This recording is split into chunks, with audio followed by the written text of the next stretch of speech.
you'll recall I kind of mentioned this when we went through week one stuff of you can only really see your goals on the horizon, right? When you get closer to the horizon, all of a sudden the goals start to look a little bit different, and you'll hit these points like what you're just describing, where you go back and you go, okay, let me revisit, let me see if this is actually where I want to go, because I've grown from who I was when I first set this goal. Now, is this goal really relevant? Is this goal still motivating me, right? And I think it's an excellent job that you took the time to reflect on that and really dive deep.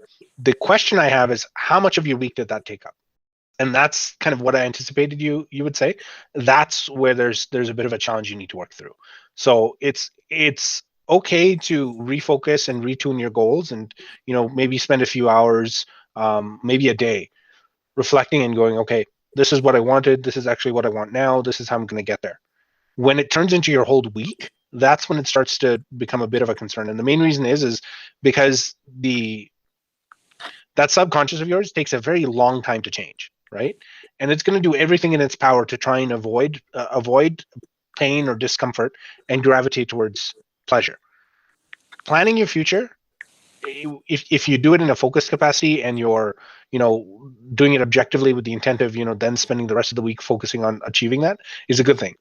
When you're just kind of focused on the fantasy of it over and over again, it kind of turns a little bit into mental masturbation, where you're getting the same endorphin release as you are in accomplishing the goals without having to actually do the work, right? So you're convincing yourself, let me dream of everything I'll do once I accomplish this goal, getting the dopamine release as if you've accomplished the goal, and feeling de-incentivized to actually put in the hard work to get the goal accomplished, right? So I want you to be aware of that. It's something that happens, I'd say once or twice throughout the program with every student. 100% of the students I've worked with have hit this point at some point in the program. So it's not unexpected. I don't want you to feel like you're off course or something like that. It's part of the course. It's part of the course because that subconscious is really powerful, right? Like I still think you've got maybe a year or so more of working towards this before you truly understand how powerful your subconscious is, because it is very strategic at going, oh no, just focus on this one thing, and before you know it, you've looked back and it's like a week's gone by and you're like, where'd the week go, right? So the key thing, and I think this might be what kind of catalyzed your drive towards re-reflecting on your goals. I think now you see how it's all possible. I think now you kind of have an understanding, and correct me if I'm wrong, of how it goes from start to finish, how one full turn of the flywheel goes, right? And as a byproduct of that understanding, the goals you previously had, the destinations you were previously trying to reach, have changed because you've changed.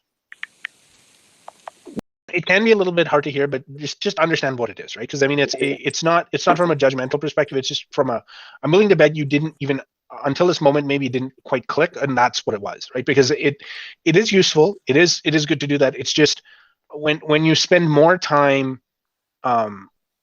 focusing on the goal, or more time focusing on what the goal should be and how it would feel and all of that, versus the time to get the goal to come true, that's when it starts to become a concern, right? So spending 5 days trying to make the dream come true, and then one day deciding what the dream is, that's great. But when it's inverted, that's when it starts to get a bit concerning, right? And again, this is normal. This is normal part of the course, right? So don't feel like this is kind of out of left field. This is, and honestly, you're going to go through this again. It's going to happen again. I don't want you to feel like you're never going to be at this point. It'll happen again. It's very cyclical, right? Just like that whole process, because as in 3 months you've managed to get that flywheel to turn once. In the next 3 months, you're going to get that flywheel to turn 5 times. As a result, the growth you experience is going to be 5 times more than it was the previous quarter. You're going to be a very different person at the end of next quarter than you were at the start. Byproduct is you're going to have to reassess your goals and revisit it, right? So what's going to happen is for the first kind of phase of it, it's going to happen every couple of months. You'll find where just for some reason you lose a week, and it's a week of you were researching things and looking to the future and stuff, and it became very easy to justify not doing the cold calls, right? And then before you know it, if you don't kind of nip it in the bud, it turns into a month, right? And that's one of the benefits of working with someone like a coach and a therapist, is because you have that point of reflection of going, whoa, it's been a week, I didn't get anything done. Whoa, it's been 2 weeks, right? As opposed to just, before you know it, you look back and you go, whoa, why am I back at square one?